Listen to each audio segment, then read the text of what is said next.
Welcome to this edition of Morgan the Asked For podcast. Wednesday night, a little after 9, or Tuesday night, a little after 9, sorry. Off a day here. Don't want to wish our days away. Day after national championship time game where Houston falls to Florida in a close battle where they don't even get a shot off at the end of the game to give them a chance.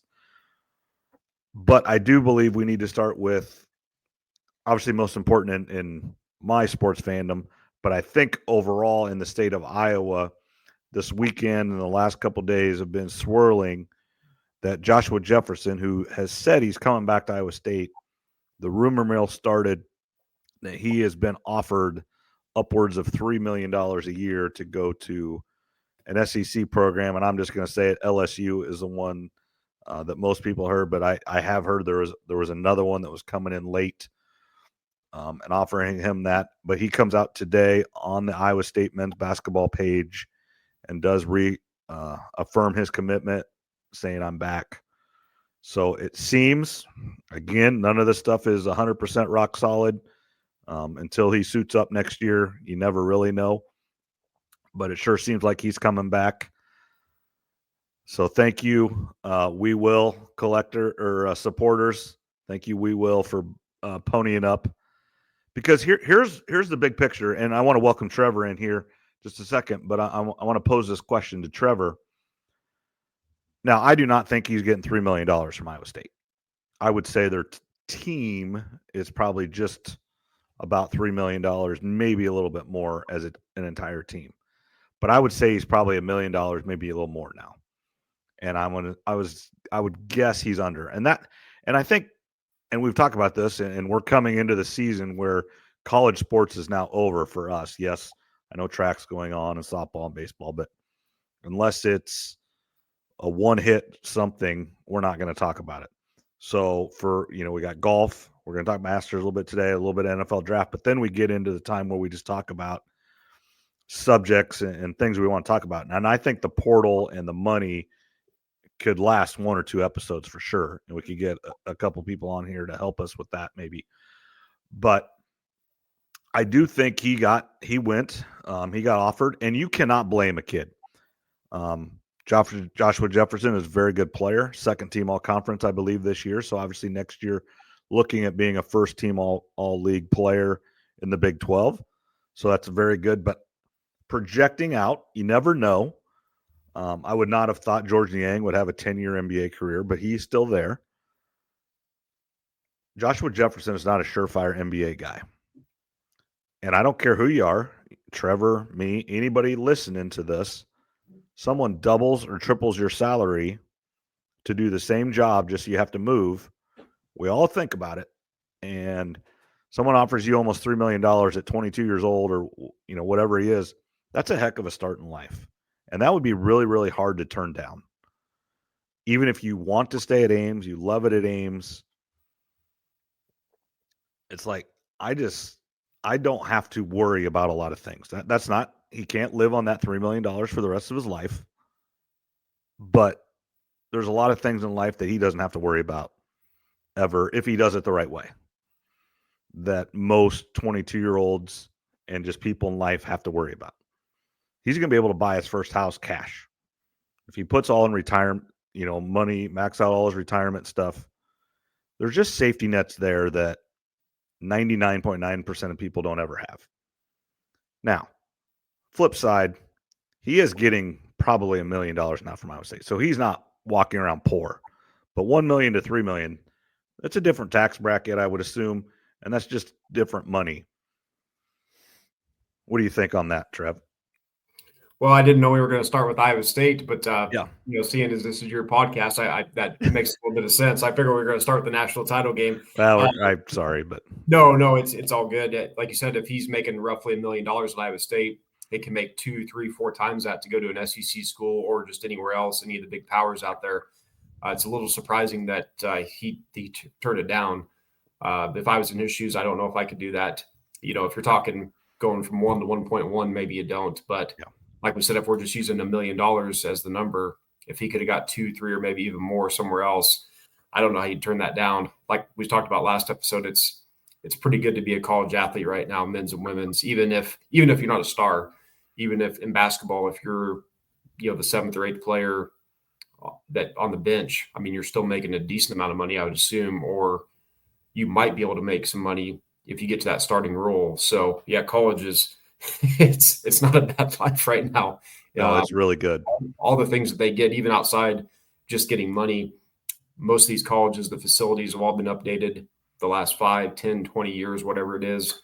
The food is really good. The training, probably really good medical attention because they have to get physicals, all that kind of checkups, all that kind of stuff. So even if you're not making 6, 7 figures, you're still living a really good life right now.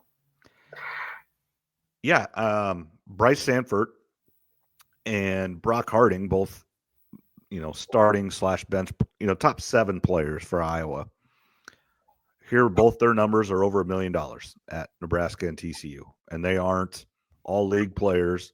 They're just good basketball players. And I would say Owen Freeman and Josh Dix, the 2 best players from Iowa that are still have college eligibility. Bryce Sanford is going to the NBA, but those guys are getting $1.5 to $2 million would be my guess at Creighton each. So it's crazy. Now here's the downside to this. Okay, so I would assume that Jefferson and Jefferson's people went to Iowa State and said, hey, we got this offer. What can you do to get him some more money? And that's how negotiations work. You can't blame him. You can't blame his people, whatever. He got off. Now, there's another argument to this that there's tampering. He's not in the transfer portal, so he shouldn't have this. He shouldn't have this. But let's live in the real world. It happens every day. People call, people make whatever. So obviously he goes to Iowa State, and Iowa State did what they could. Like, just for easy math, let's say he was going to get $750,000. Now he's getting $1 million. Just to make easy math and just make it easy. And I could be way off. I might be right on. I have no idea. If I'm Taman Lipsey and I'm Milan Monsilovic, agreed to their deals to come back, whatever that financial agreement is, because they're all getting paid. Nate Heisey's same way. Are like, well, he just got a 25% raise. Am I going to get a 25% raise? So all of a sudden, okay, so you just ponied up another $250,000. Well, now I got to pony up another $50,000 for Nate Heisey, another $100,000 for Taman Lipsey, and another $200,000 for Milan. So all of a sudden, you just went from $250,000 raise to almost $1 million raise. I mean, that's the craziness about this. That the one player making a change, I assume they all get raises. You would think that they, like you said, they'd be asking for it because the SEC schools, like you said, that were going after him, if they see that he gets more money, or that's the rumor out there, well, they know that Iowa State's invested that money into that one player, so they've got less to keep the other ones around. So now maybe they didn't get that player that they were going after originally. Let's go after option 2, option 3. And it's not just LSU looking at that, the team that you mentioned. It's all the good teams across the country going, okay, Iowa State just dished out a bunch of money to one player. They probably have less money in their pool, whatever we're calling it now. In the NFL's there's a salary cap. You can see what each team's spending, so every team knows. This, I don't think other colleges really know for sure, at least not yet. That's where we need some guardrails put in place. But it's just, obviously, it's just common sense. If they're up in the money for one player, other teams across the country know there's probably less money for the remaining roster, so now they can go after them. And I believe Iowa State right now has 2 open scholarships. And there's some theories and some talk that they might not fill them. They can't afford them. They just paid these guys all more money. Well, that was your 2 more guys on the bench that you could have paid. That's the reality of it too. Now, I do think you want to keep I would always keep one scholarship open until the season starts. And then you give like a walk on the just yearly scholarship, because you never know when they transfer. Like last year, Tony Bennett quit a week before the season started or whatever it was. And I would assume those players could have transferred right away. And if you have a spot, at least you have an option to go get those guys. You may not want them, but at least you have an option. If you're all full of scholarships, you don't have an option. So I don't know how all that works, but I do think that is in play, not filling every scholarship spot because of budgetary concerns. There is only a finite amount of money each school has, and each school is different, but each school still does have a finite amount of money. Yeah, and speaking of the roster spots, maybe you've got one or two open, but you're targeting a player or two out there that's thinking about coming, or you've got a couple other players that for sure want to come. What do you do? I mean, that's a tough decision for the coaching staff too in the university, where you can bring in a player for sure to fill that spot. Might not be as good or projected to be as good, where you know that you've got a coin flip chance to get this really good player at some other school across the country. So that's a whole nother challenge too. Yeah, I mean it's crazy to think about in college sports, and they're getting hired. You need a GM, and the Moneyball guy, whatever that guy's name was in Moneyball, but salary cap numbers guy. You're building a roster with a salary cap. I mean, I know it's not called that, but that's what it is. And Bill Belichick at North Carolina football just straight up is doing it just same way he did in the NFL. He brought in a guy that's going to run it as a GM.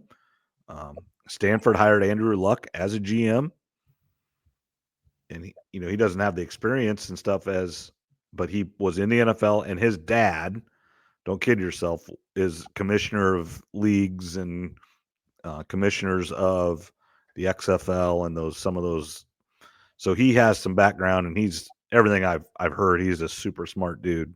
Well, one, he went to Stanford, and I think his next pick was actually Rice, which is another super smart school, because he wanted that academic component to his college career.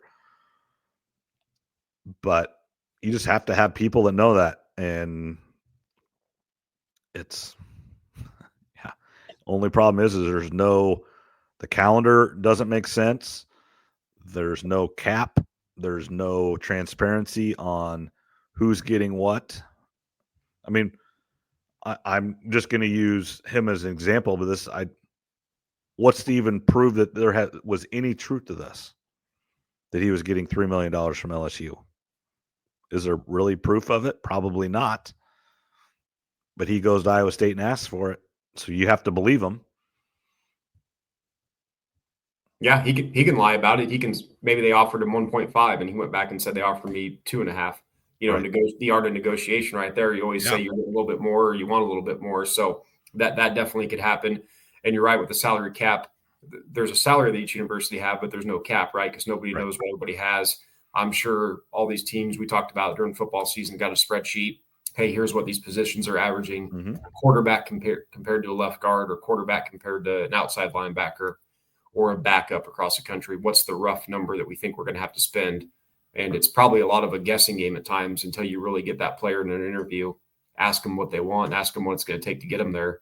Until you get to that point, I'm sure it's a lot of guessing. You could be off by 50, 100, maybe $200,000 on any given player at a time.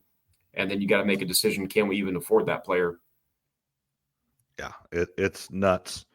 I do think that's enough on that topic. I know I kind of brought that out of left field, but that was, and they put out a video, and it came out. The Joker was the first one. I'm a man of my word or whatever, and then set him back and stuff, and that's true. But don't kid yourself. There was probably some real negotiations, and like, if you can't get me this, I'm out. I mean, and you can't blame him. Let's move on to Houston does fall to Florida. Florida wins the national championship. Their coach, Todd Golden's 39 years old. Youngest head coach to win a national title since when? Do you know this? I'd heard this. This is good. There's some good trivia here. Trev, do you know this? No, because they probably said it after the game. I turned it off right away because I bet on Houston to win it all when I was in Reno, Nevada, because you kind of sold me on Houston, which I'm glad you did. They made it to the game, you had a chance. But was it so close? Was it anybody recently or a long time ago? It's not recent. and actually it has a connection to Houston. That should give you a pretty good hint, but maybe not. I don't know. Who was it? Jim Valvano was Okay. 37 when they beat North Carolina in 1984, so not recent at all, when they beat Houston. Houston's been to the championship game 3 times now and has not won. And then so Valvano was 37, and then the youngest coach, here's a good one. The youngest coach in modern NCAA, I mean, I shouldn't say this, but it might have been all time, but at least in modern NCAA, there's one guy even younger than that to win the first national title. There's another trivia for you. And it is a popular name. You'll know it as soon as you hear it. You say it's not John Wooden. You said modern, right? Yeah, I would say since like 1965. Okay. I don't know who. Tom Izzo? Nope. No, Valvano would have been before him. It's yeah, before right. Valvano, but after 1960. Bobby Knight, 35 in Okay, 1976 when they went undefeated. He was only 35 years old. Yeah, that's young. Yeah, I was going for Houston. You sold me on them. When I was at the casino, I was making some Masters picks. I bet on UConn women, which we'll get into them here in a little bit. I'm a little frustrated with myself. I didn't bet UConn women before the tournament because they were plus about 320. Right. When I bet them, they were minus 160. So I did end up doing well on that, but I didn't get anywhere near the return I could have if I would have just had the guts to bet them before the tournament. But I was rooting for Houston. I thought that would have been a good story. And really the story of the tournament, at least at the Final Four, is all the games are great, like we hoped and kind of predicted they would be. And every team that was down at half came back and won. So when Houston had that 3-point lead at half, I'm like, well, Florida's going to probably come back and win this thing. And I think that's the story is Florida came back double digits several times in the tournament. And they hit shots, and there's this one wasn't as crazy as like when they came back and beat Texas Tech in the Elite Eight to get to the Final Four. They didn't miss shots. They went 4 for 4 from 3-point range in about a 2-minute stretch and made one heckler run. This was just as much, if not more, on their defense. Houston had 5 turnovers in the first 38 minutes of this game. And then about the last 90 seconds, they had 4 turnovers. They turned it over the last 4 times they had the ball. Didn't get a shot off on any of them. Right. And, the one was dribbled off Sharp's. He reached in, and you could make an argument it was a foul, but it went off his knee, and it was the right call, and it went the other way. And then that last play, obviously great closeout. And, they didn't even get a shot. And Florida did just enough, hit enough free throws. It's just I didn't think Florida had it in them. I thought Houston was just a little tougher than them, but I was wrong. Florida was tougher than them in the last minute of the ball game, and that's why they won. Yeah, that's the worst way to, in my opinion, for a team to lose, especially a title game, is to not get a shot off there at the end, right, where we had that happen. I mean, if you lose on a buzzer beater, obviously that's heartbreaking, but you know what happened. Or if you get to take the last shot and it doesn't go in, it's like, well, at least we got the shot off. It just he had a chance. Yeah. To not even get a shot off, that's going to live with those players forever. Like if we just could have got the ball in the air, what would have happened? And then obviously that never took place. So in my opinion, that's the absolute worst way you can lose a big game like that. Yeah, and obviously they were going for the win. They were not going for the tie. I would like to see them go to the basket, and then if they kick out and get a good shot, that'd have been fine for the win. But at least attack, get the basketball into the lane, and then see what happens. Yeah, I noticed that too. It didn't really seem like they were trying to do that at the end. I know Walter Clayton Jr. for Florida. It seemed like every time I watched him in the tournament, he was making some big 3-point shot. I mean, just these great. He was covered a bunch, shooting off one leg. It seemed like a lot of times throughout the tournament. Walter Clayton Jr. I mean, he made some. Every time I was watching, it seemed like he made a big shot for Florida. Yeah, and he had 0 points. He didn't make a basket until under 8 minutes in this game. He had a couple free throw points, but I think he finished with 11, which 11 points in 8 minutes is pretty good. But that's what Houston does. They are not going to let your best player beat you. If you're going to beat them, someone else is going to do it. And Florida had enough guys to do that. How about there? Here's another stat for you. No freshmen played in that game. That goes to show you that, There's a lot of disappointed people at Iowa State right now that the last 2 years freshmen really haven't played besides Milan. Omaha Blue was 5-star all everything. This year you had a 4-star, shooter that was supposed to come in and play. The teams that are really good and the teams that are winning are older. Now, Florida was the exception, but Florida has 3 guys that are going to get drafted in the first 15 picks. Iowa State doesn't have them walking down the end of the bench and sitting there. They're good players, but they're not top 15 picks after their freshman year. Yeah, I know that was one of your keys to the game versus when we did the predictions for Houston versus Duke, and that was another that's an all-time comeback / collapse. People were trying to say it's both. both. It's not one or the other. It's both. Mm-hmm. I mean, Duke. If you'd have told me Duke scored 1 basket in the last 10 minutes, been like, no way. I would have bet my life savings on it. Not that it's much, but I'd have bet my life savings. No, you're gonna have more than 1 basket. Yeah, I was sitting there watching the game. Obviously, like I said, I went to the casino because you can't use DraftKings in Nevada, which is kind of strange. They want you to get to the casinos. Well, you can use other ones. So I downloaded William Hill. I haven't had that since Iowa, but then I'd say it's just like you got to go there and get your picture taken. I'm like, okay, whatever. So I had a meeting with a customer, and then I went to the casino to William Hill after. And so I made my bet on Houston. Because I wasn't going to pick Duke and I wasn't going to pick Florida because that's who everybody was picking. So it came down to Houston or Auburn. You mentioned Auburn had the injury, and I just thought what Houston did to Tennessee in that Elite Eight game, they looked the most dominant. So I was like, all right, I'll roll with Houston. That'll be my one team to bet on. And then when they're down, whatever it was, 12 points there against Duke, I'm just thinking, well, this thing's over. Not that I throw my tickets away. I keep them all in an envelope, but I'm like, well, that ticket's, worthless now. And then slowly but surely they come back. I thought it was over for sure when he got the technical for reaching in on the inbound pass. I'm like, well, this game's over. And then toward the end there, they got that turnover and he got a little bit of life again. And that's just an all-time comeback, choke, flounder, whatever you want to call it. But like you said, it's a little bit of both for both teams. Yeah, and you could make the argument it was the same here. I mean, Florida made some good plays, but Houston did choke it away a little bit. Now here, I want to get your feelings on this. I know a lot of people get on Iowa State fans. We complain about the refs a lot. But what do you think of this? 4 fouls called in the first half, 26 fouls called in the second half. And there was a stretch there where Florida had 4 fouls in like 9 seconds. And then Florida got the technical, and then it flipped. And it went Houston had about 4 fouls in about 2 minutes. It wasn't near as fast, but it just kind of switched. I do think the officials truly went into halftime and said, we have to change this. And that's not fair. And that's not right. A foul is a foul the entire time, the entire game. And that's what I don't like.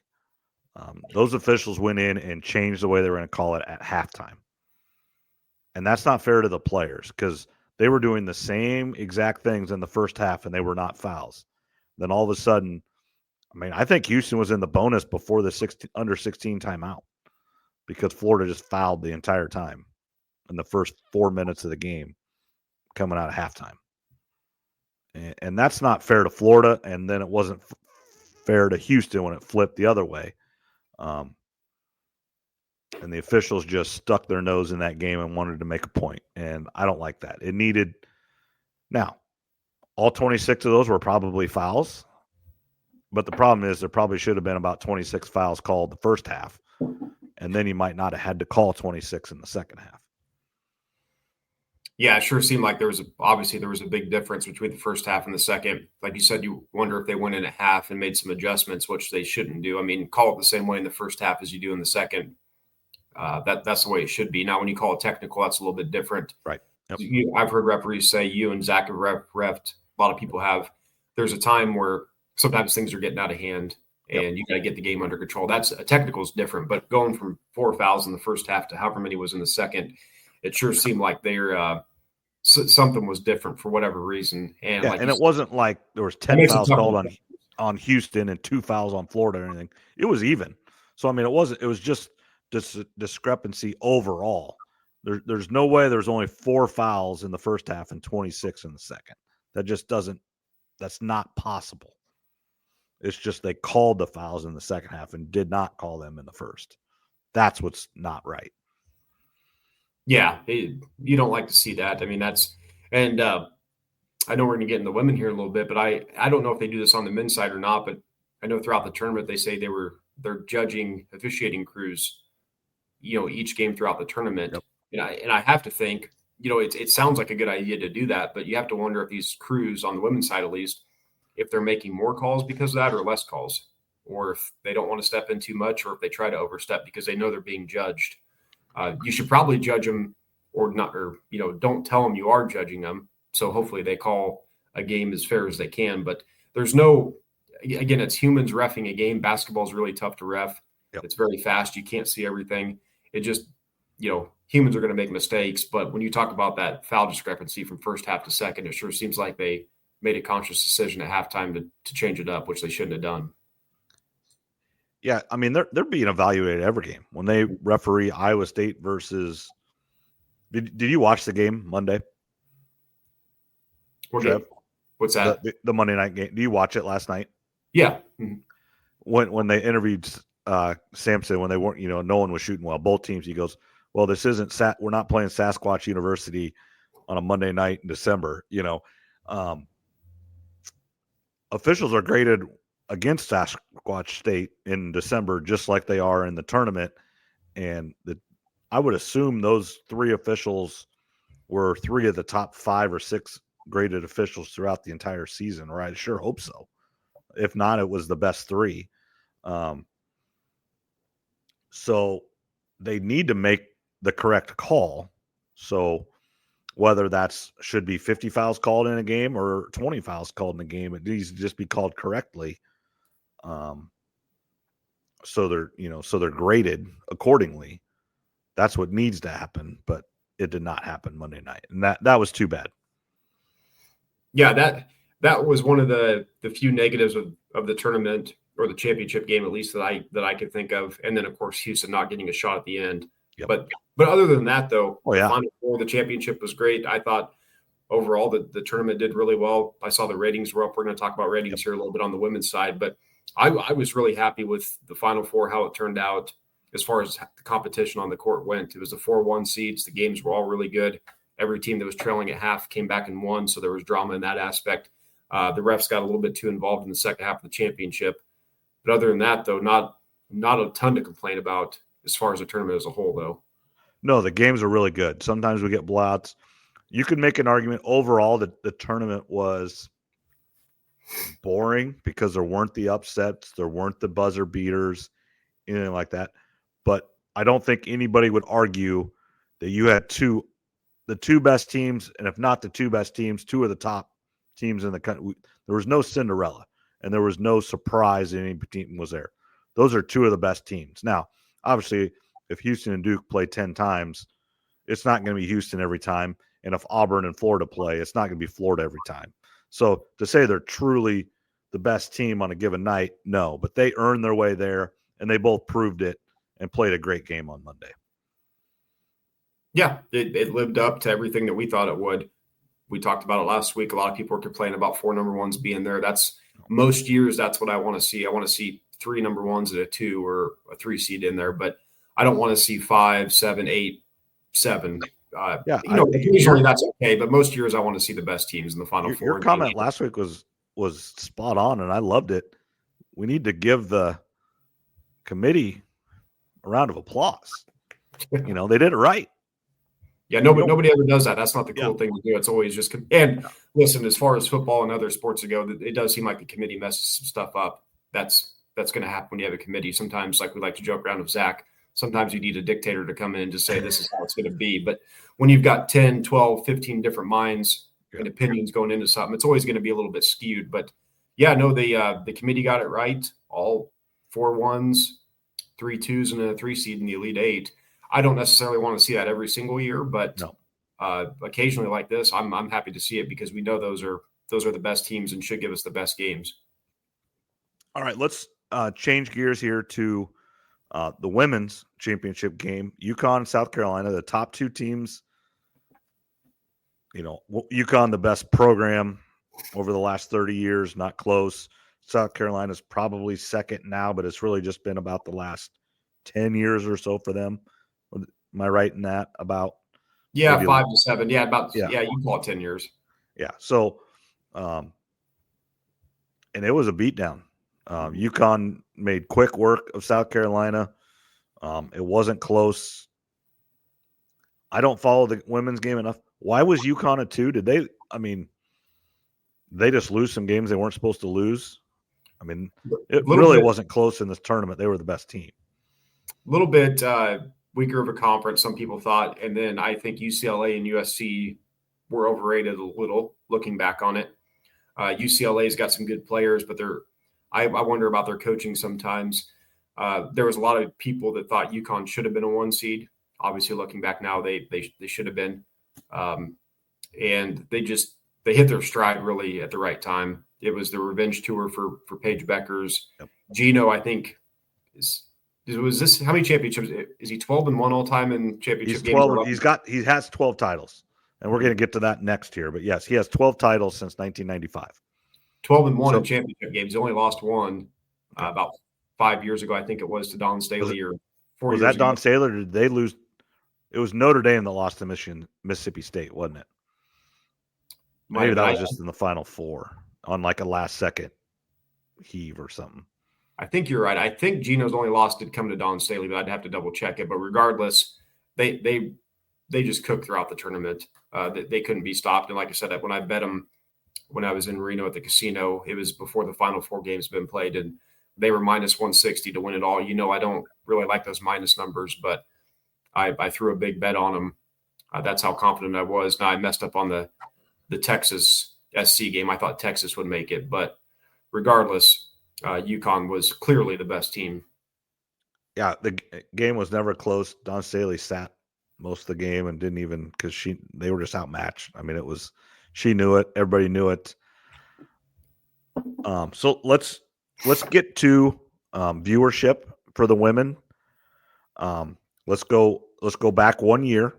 Semifinal game.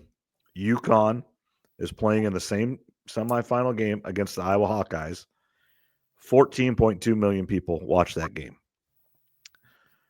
This last Friday night, semifinal game, UConn versus number 1 UCLA, the top overall seed in the tournament. And I know you can have an argument whether they should have been or not, but they were the number 1 overall, number 1 seed in the tournament, 4.1 million. So over 10 million less people watched the exact same game with half of the same exact team.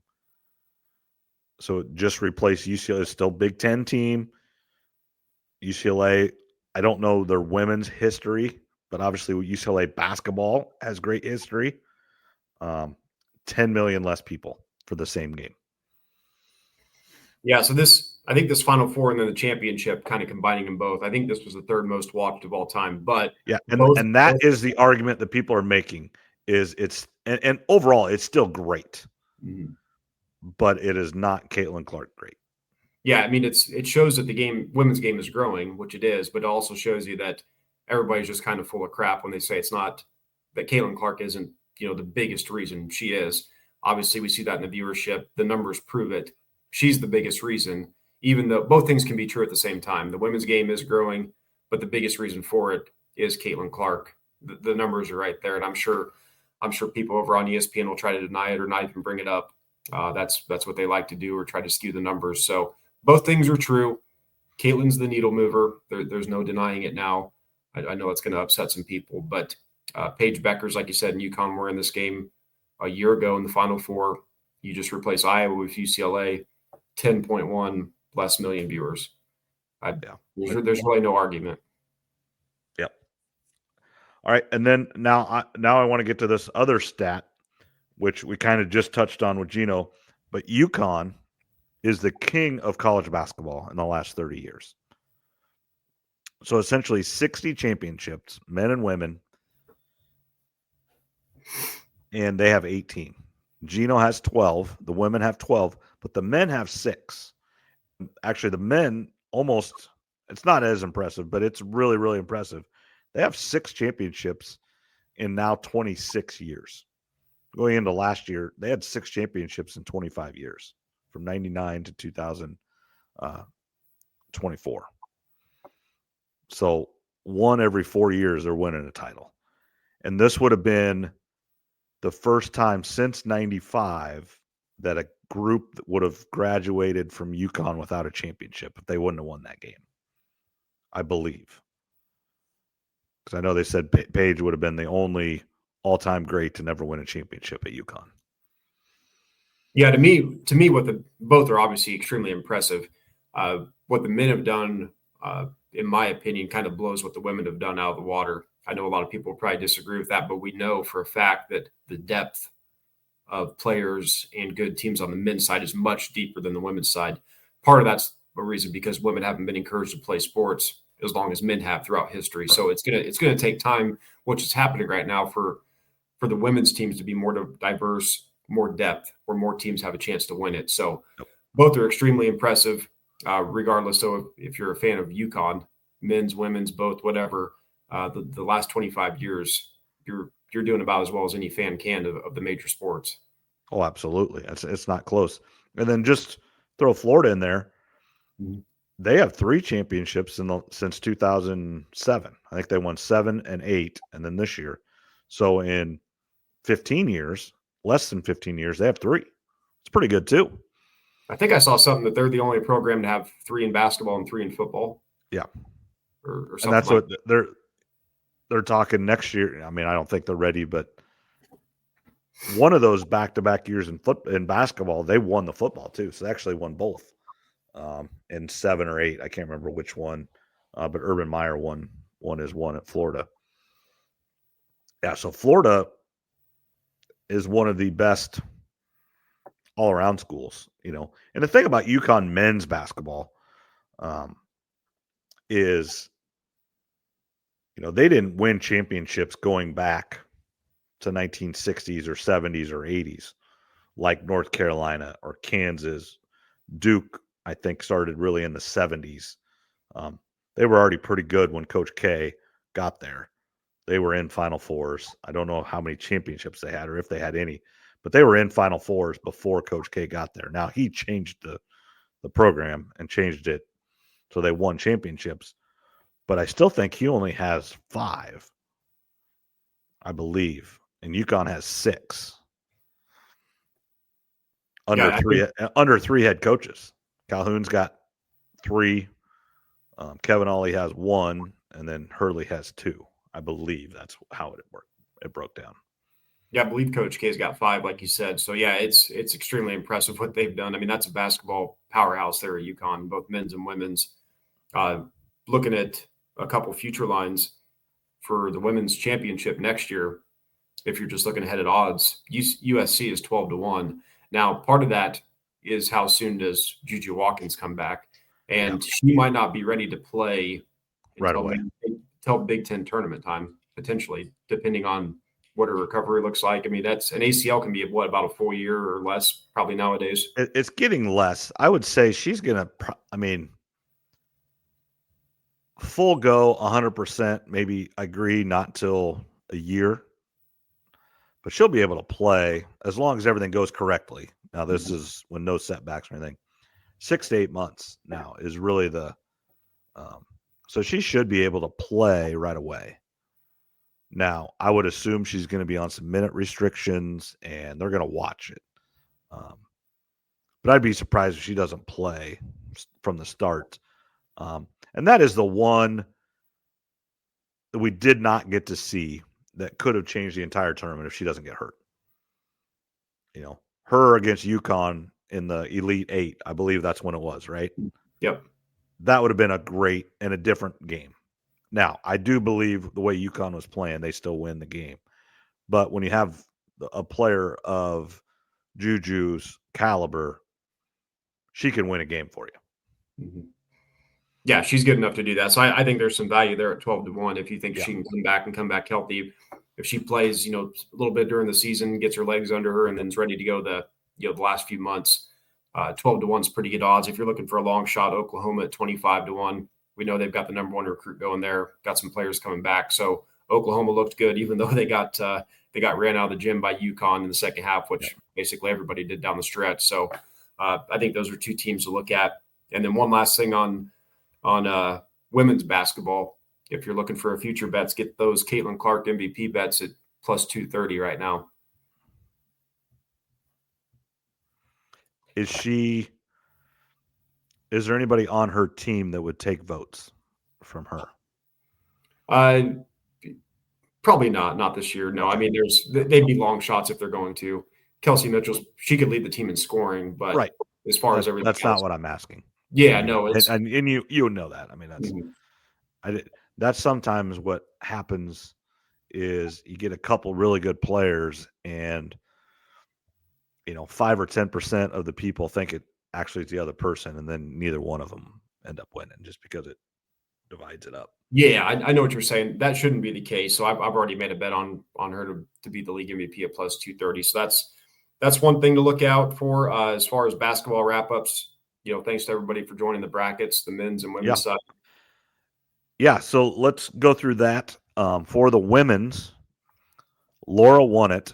Now, here's the thing. I was in first place in both of them going into the final game, but I went 0 for 2 in picking the final game.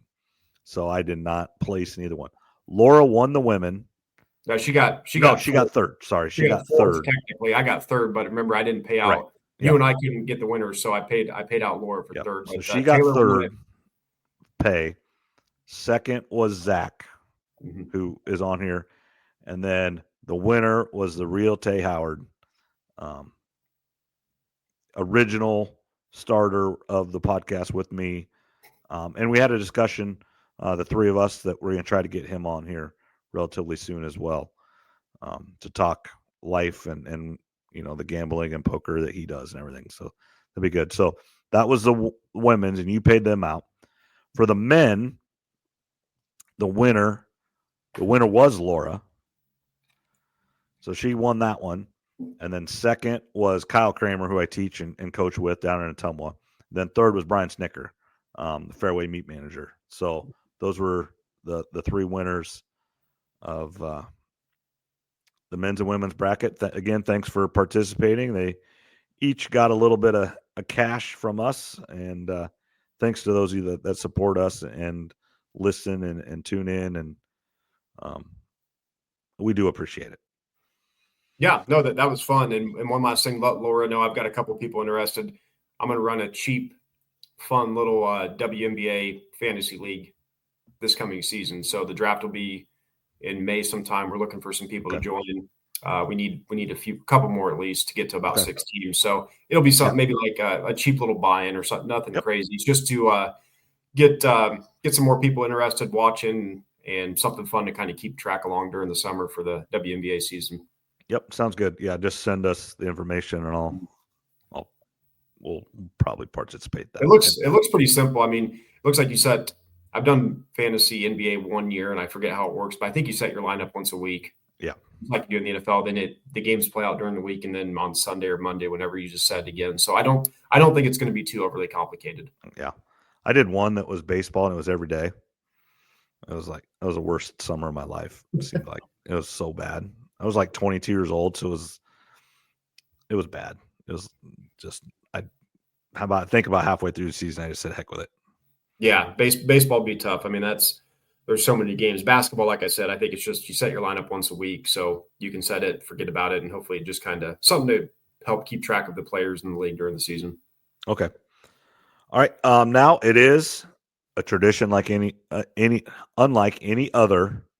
It is Masters Week. And Jim Nance was last night in San Antonio cheering on his Houston Cougars. He was a golfer. I believe he was on the golf team with Freddie Couples, who is a Masters legend. And Jim Nance made a little bit of news a week or so ago saying 2036, I believe, will be his last. I mean, who knows? I mean, he just kind of said that'd be a nice way to go. I think he didn't even say that was going to be the end. I just think he said that would be a nice time to go out. 100th anniversary. And it would be. I mean, that's not wrong, but 2036 seems like forever that it's there, but it really is only 11 years. Yeah, 11 years is a long time, but it'll it'll be here in the blink of an eye too if you and I are both around to see it. Hopefully, knock on wood. Same for him, of course. Yeah, that'll be kind of sad whenever his last year. I do miss him. Ian Eagle does fine and he does great, but hearing Jim Nance do the Final Four for 25 years or whatever it was, 30 years, you do miss his voice because it's just one of those, it's a big game. And I just haven't watched Eagle enough to realize it's a big basketball game. Now, I understand, he does his football just like Nance does. I mean, it's just he hasn't done it long enough to be the voice of the Final Four yet. Yeah, that'll take some time. But for golf, they've got some time to start prepping to find out who's going to replace Nance someday. So they've got plenty of time, and maybe it'll be someone that they don't even know about yet. But right. It is Masters week, so I know we talked about it. I don't think you have either. I haven't watched a ton of golf this year, so no. I'll be honest. I haven't watched any. I mean, almost zero. I do like on I use CBS Sports app for my scores and everything. I do follow along. I see, Rory's won. I see who's won on Live, and I do follow. But to actually sit down on a Sunday afternoon or a Saturday afternoon and watch, I haven't watched any of it. So to say I'm super educated on who is playing the best and who is doing everything the best, I'm not there. And we've got a draft tomorrow night, and it's going to be a crapshoot. Yeah, I haven't watched a lot either. I know this year I'm in Anaheim right now, so Thursday and Friday, or at least on Friday afternoon, I probably won't be watching a lot. But this weekend, I'll be staying in the Phoenix area, so Saturday and Sunday, that'll give me something to do when I'm just hanging around in my hotel. But yeah, I was kind of looking at some of the betting odds. That to me, that's the most fun to talk about. You can get Colin Morikawa at 18-1 right now. I think his last 3 tournaments there, his average finish is 6. So he likes the course. Brett sent some stat that all these different numbers, he's doing really well. He's one of the betting favorites, of course. And then if you're just looking at top 10s, he's plus 130 to finish top 10. That's obviously a lot better bet to try to hit than to try to hit the outright winner. A few more of those. My guy Cam Smith, he's plus 360 to finish top 10. For the last 5 Masters, he's finished top 10. So he's got a history of that. He's played well there. He's one that plays well there that hasn't won. Rory, always deep down kind of cheering for him. That would be the career Grand Slam. I still remember him on 10 hitting it way left out of bounds when he had it in the bag. He had a horrible back 9. That was many years ago. I think he hadn't won any majors yet. Then I think he won the next one at the U.S. Open by like 12 shots. But so I always a little bit root for him. I don't think he does it. I mean, but I would like to see him. I do think Bryson's going to give her a run this year. That's kind of and he's not a favorite. I think he's 20 or 22-1 on some sites. Yeah. Mm-hmm. So he's not a 7-1 or an 8-1. But I just think everybody knows who he is now. He's came out of his shell. He is weird. He's eccentric, but he's grown up a little bit too. And so he's not maybe as eccentric as he was 5 years ago or 6 years ago.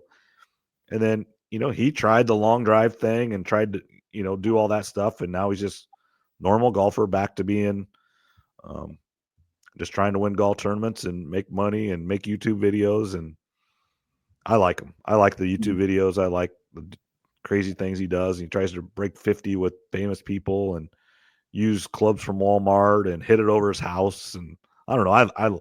I'm a big fan of YouTube. I like YouTube, so I watch a lot of YouTube actually, and I like those videos. Yeah, I wouldn't be able to live without YouTube. I watch. I can give up YouTube hours every day when I'm at the gym or whatever. So yeah, YouTube. He's really changed the way people think about him. Like you said on YouTube, he does the break 50. He just did one with Matt Stafford. He's done it with Daly, Trump, Phil. I mean, just all the big names out there, whether they're in golf or other things. So he's really changed his image. I think for him to get He's about 20 to 1 right now, like you said, to win. You can get him at plus 160 to finish top 10. So there's a little bit of value there, a little bit safer. But I do think Bryce is going to be in contention. One other guy I got to mention just always, but is Patrick Reed. He's plus 450 to finish in the top 10, and he's done that 3 of his last 5. How is he doing in Live? Do you know? Have any idea? I don't know exactly. I thought a few weeks ago I saw he was getting ready to win a tournament, a non-Live one maybe it was. I think he's been doing okay. So, Patrick Reed is a guy that he's probably always going to play pretty well at Augusta. He likes the course. I think he grew up or was born in the area there. He's won it before. Well, yeah. I know he went to Georgia, got kicked off for cheating, and went to Augusta State. Mm-hmm. So, yeah, I would say he's from Georgia or somewhere around there, yeah. And he's 100 to 1 to win. So I did bet on him at 100 to 1. I mean, he's a past champ. It's worth a dollar or two. Yeah, that's one of my long shots that I bet on. And of course, Brooks Koepka is also going for the career Grand Slam. He's got 3 top 10s out of his last 6, but he also has 2 missed cuts. But we know how Brooks is when it comes to major time. He's a guy that can literally not play in any tournaments, show up to the course and finish 3rd. Yeah, he's one. I like listening to him because he just tells it like it is. He's like, well, I'm better than half the field, so there's half the field gone. The other half of the field's not won a major, so there's half of the half. They suck. And then I'll play with 4 of the others. I'm better than them. I'll beat them. And then it comes down to a few shots at the end. He's not wrong in that either, but he just comes out and says it. Yeah, that's why he's one of the best of the generation. I mean, that's his mentality. So it's the Tiger theory too. I mean, Tiger's the same way. Tiger was better than 3/4 when he walked on the course. So he wanted to beat a quarter, and he was going to play with some of them. So they're done because he doesn't lose heads up. And then it comes down to a few shots. I mean, not rocket science. No, and he's 30 to 1 to win it. So you can get pretty good value. That's actually good odds. Yeah, I bet him at 30 to 1. Let me just make sure. Yeah, he's 30 to 1 right now on DraftKings. So is Jordan Spieth 35 to 1. I mean, if you really get out of the Scotty Scheffler and Rory McIlroy range, there's pretty good value on a lot of guys right now. So you can, if you're going to do winners, again, my theory is obviously you can pick just one, but if you want to give yourself a fun weekend, bet on 2, 3, 4 of the guys in that 17 to 35 range. You're still going to win money. And let's just say you bet on Spieth, JT, Brooks, and Bryson, those 4. You've got 2 PGA guys, 2 Live guys.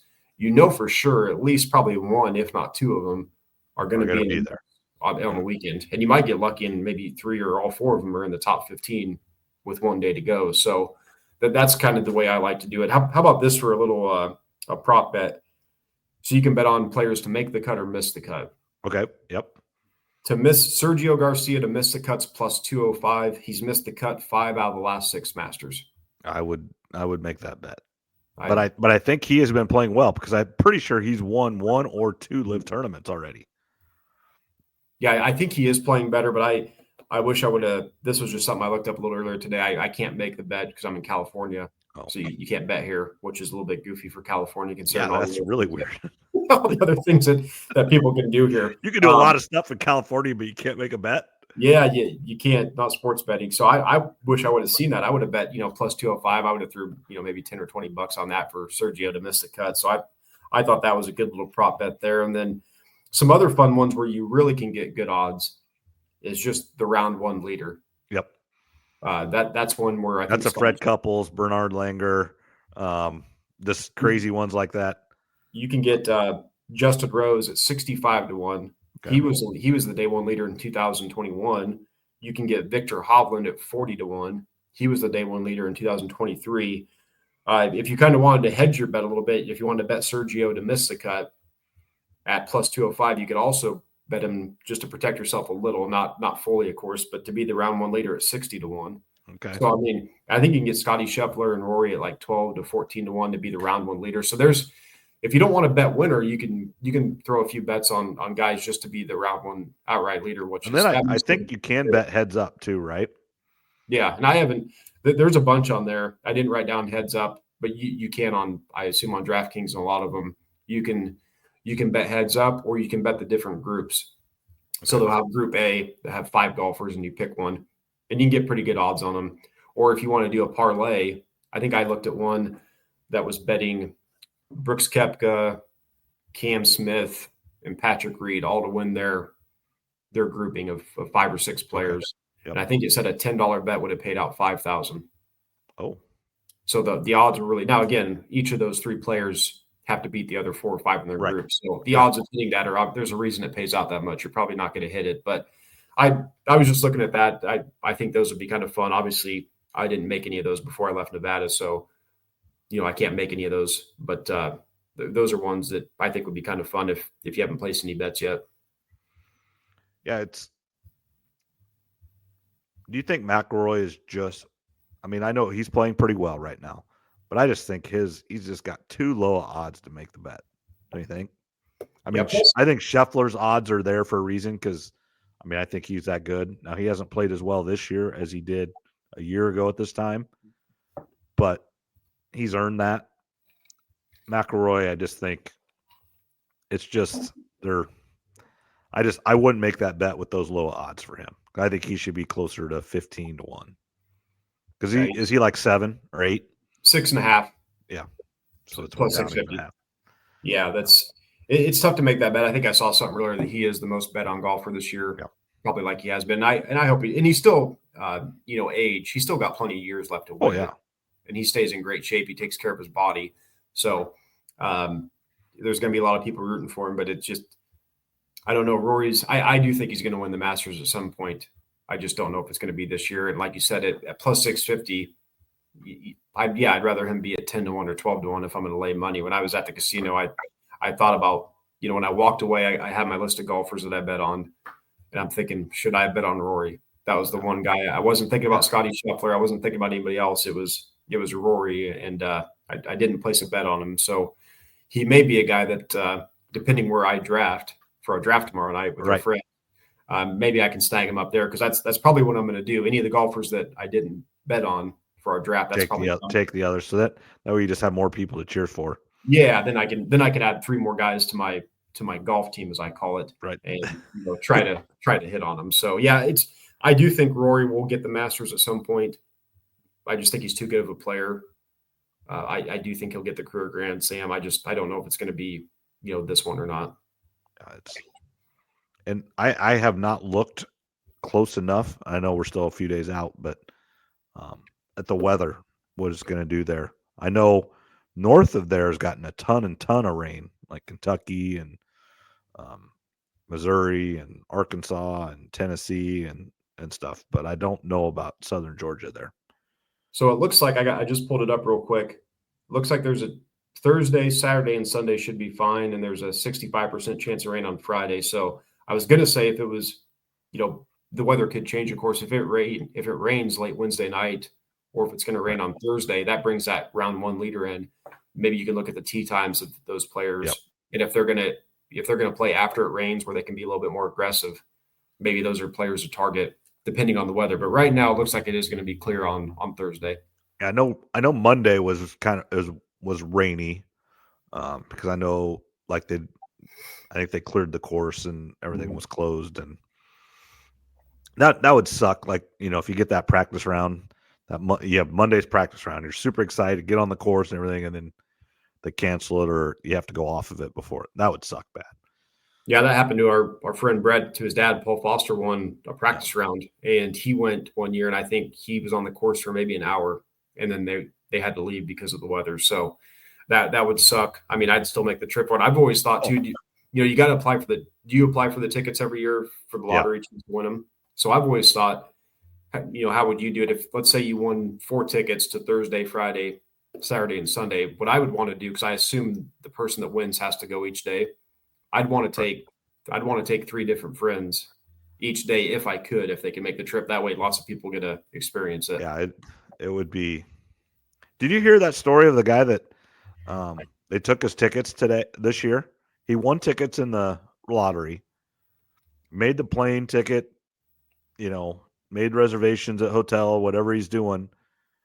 And then about a week or 10 days ago, he got a letter from the Masters. Your ticket is revoked because we saw your ticket online being sold, and you are removed from ever getting a chance to get tickets again, and you will never be on property And he's like, I didn't do it. And they won't answer his call. They won't answer an email or anything. And he is saying that he went and found somebody on Facebook, made a copy of all his stuff, and then put it online that he was going to sell it, and it cost him his tickets. Well, That would first of all, suck really bad. that would suck. And that doesn't surprise me that the Masters did something because we know how they are. They're protective about everything. Second of all, yeah, that would be absolutely terrible if that happened to you.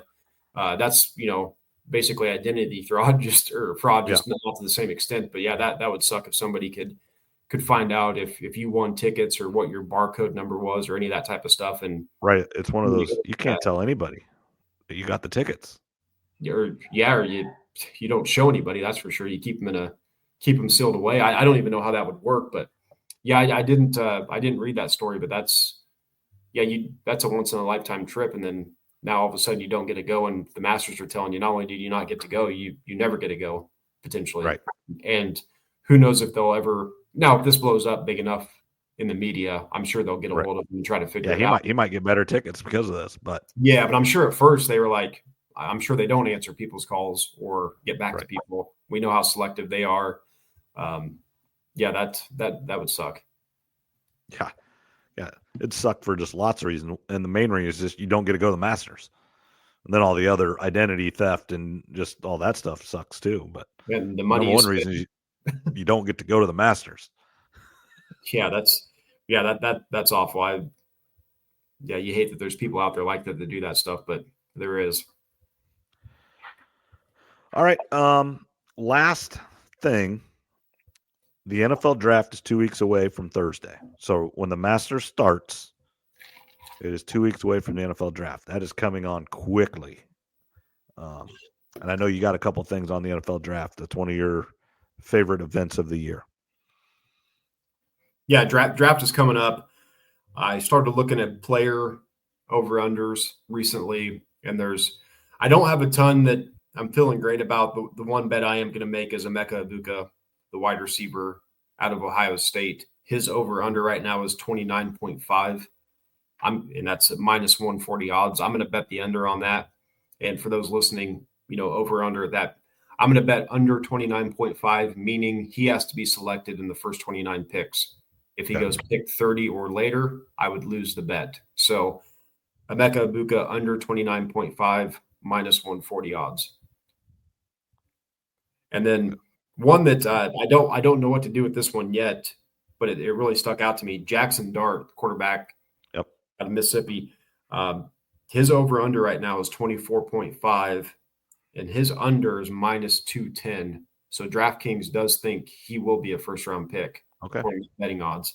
My initial thought was over, but when I saw the under was minus 210, that tells me the people out in the desert know something that maybe some of us don't right now.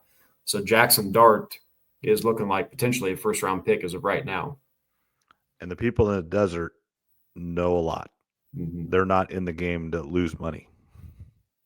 Yeah, they're not. That's like I said, when I first saw that, I thought, I bet the over on that. And then I looked at what the odds were. So that just surprised me a little bit. This is one of those drafts I haven't kept up quite as much. And just generally, it seems like the last few years, I can't pay as much attention as I'd like to with mock drafts and this other stuff, just with work and travel. When I was a kid, I could spend a lot more time wasting time just doing that. So I don't get to pay as much attention as I'd like to on it. Those are two right now. Like I said, the Emeka Egbuka one I am going to make when I get back somewhere where I can place the bet. And then one non-draft number that I did see, and this is a team that most of our lives there's been an overcorrection the wrong way of they get overhyped, and it's the Dallas Cowboy win total. Right now it's 7.5. They won 7 games this year with Dak missing a bunch of time, and I would bet the over 7.5 at plus 105. I think it's shifted, and you and I aren't Dallas fans. We love to see them lose, but Dallas they're a pretty decently run organization. I know the Joneses get made fun of a lot, but they're usually not terrible. They're not a dumpster fire franchise by any means. Now they disappoint in the playoffs, which I'm okay with, but I feel like if Dak comes back like he's expected to, I don't see why they couldn't win 8 or 9 games. I know the division's better, but I would go the over on the Dallas Cowboys. I think this is one of the few years where I would take their over because I think there's been an overcorrection the other way now. Yeah, I mean, I just think, Dallas it's one of those. They're maybe not. They're similar to the Vikings. They're never horrible, but yet they don't get to the promised land either. They'll win their division every once in a while, not all the time. They get to the playoffs probably more times than not, but yet you also don't see them drafting first overall or second overall very often. Now they have, both of them have, but not. That's not their more times than not. They're 8-8 or 9-7 or 10-7, whatever it is now. But when 16 games, they were always the 7-9 to 9-7 more times than not. Yeah, they're not the Jets or the Browns or some of these dumpster franchises. I mean, they're decently well run. The only thing that I can think of is their offensive line is not going to be as good. They lost McCarthy, and I'm starting to see some things out of Jerry Jones the last few years that remind me of Al Davis. Al Davis is one of the probably the 10 most important people in the history of the NFL. Oh, yeah. When he was younger. Now, his last 10 years with the Raiders, he lost his fastball. He got old. He made a bunch of bad decisions. My only hesitation is I wonder, is that happening to Jerry Jones right now? Is he going to kind of fade away like Al Davis did? Last year, he was speaking about players they wanted to draft. Brooks, the running back out of Texas. And then he obviously got drafted before Dallas can make the selection. So that's my only little bit of hesitation is I wonder, are the Cowboys and Jerry Jones kind of turning into what Al Davis did toward the end? But if that's not the case, I actually like the Cowboys over 7.5 wins at plus 105. Yeah, those are good. But as far as that, anything else on the draft, we'll start getting into that more next week. We'll recap the Masters, of course. The WNBA draft is Monday night. We'll see. The Fever got picked 19 and 20 in the draft as of right now. I looked at the mock draft the other day. Lucy Olson is projected to get drafted. She played an all-star game, so it'll be interesting to see if she does get drafted, where she goes. We'll recap that a little bit, and then the next 2 weeks, probably the next 3 weeks even, because we'll do an after-draft recap. Yep. We'll really be focused on the NFL draft. And we could do an extra one or two episodes if needed during the draft week for sure, if needed. Yeah, we'll see. We'll see where Shedeur ends up. If there's any big trades, where's Ashton Genty go? What do your Bears do? There's a lot of unknowns other than really, Cam Ward should go number one. Yep. Outside of that, do the Browns or Giants take a quarterback, or do they both pass on a quarterback this year? Yeah, just a couple, kind of getting some cool analytic things. I clicked on a button here that I hadn't clicked on before or whatever. 9 people watching us on Twitter or X. Thank you to those of you that are watching there. And then a couple people on Facebook. And I don't know for sure, but I think I don't have enough followers and stuff on either one of them to see the comments. But if you guys would go to YouTube and we're about done here, so maybe not this week, but going forward, it's on YouTube live as well. And in that situation, you can make a comment, right, that we can see right away. And we could answer a question or just comment on a topic that you want us to hit or whatever. But thanks to those 11 people watching live, and then, anywhere, on Steve Shetler Media, thanks a lot. Sometimes I go look at that after a few days, and it's 100 to 300 people watch that. That's great. We get 50, 60, 70 people on our different platforms. So just thanks everybody for listening or watching, however you consume it. We do appreciate it. Thank you. Just, if you could rate it 5 stars or whatever stars you think it is. And then also follow on your favorite podcast player on YouTube and all those stuff. It does help, and it helps us get out to more people. And that's what it's all about. We're just here having fun. A couple guys talking Midwest sports, and it's kind of fun to do. Yeah, I know I can't see any comments on my end, but I did just get a little. Taylor must have mentioned something on Facebook, so I'll have to take a look at that. But yeah, when he texted us the other night, we're going to have him on because of the big win. I wasn't even thinking of the bracket challenge. I just thought I was thinking. You thought he won a poker tournament. Yeah, I just checked into my hotel and I saw that text come up. I'm like, did he just win a poker tournament? So I sent that text, and then of course the first thing I do is go to Facebook to see if he posted that he won a poker tournament. He's like, no, I won the women's bracket. I'm like, well, that's not exciting, but no, We'll get him on the World Series. I think the World Series is always in June or July, Yeah. in the summertime, but we got to get him on, even if we do it like a month before. Want to ask him some poker questions, how the game's changed. Want to get his top 10 poker players of all time, and then just some general thoughts about the game of poker, because I know when we were in junior high and high school, we used to play it all the time, as I'm sure you guys did. Yep. I haven't played poker in a while now. Chris Moneymaker and Doyle Brunson, those guys kind of made it famous, but there's so many other great players out there over the years. I'd like to get his opinions on. Absolutely. All right. Anything else, Trevor? We're a little over an hour here. You always try to keep it right about there, but no, nothing else. Like I said, we'll be back next week. Yep. We'll recap the Masters and anything else that's happened. Awesome. All right. Thanks a lot, Trevor. We'll talk to you later. All right. Talk to you next week.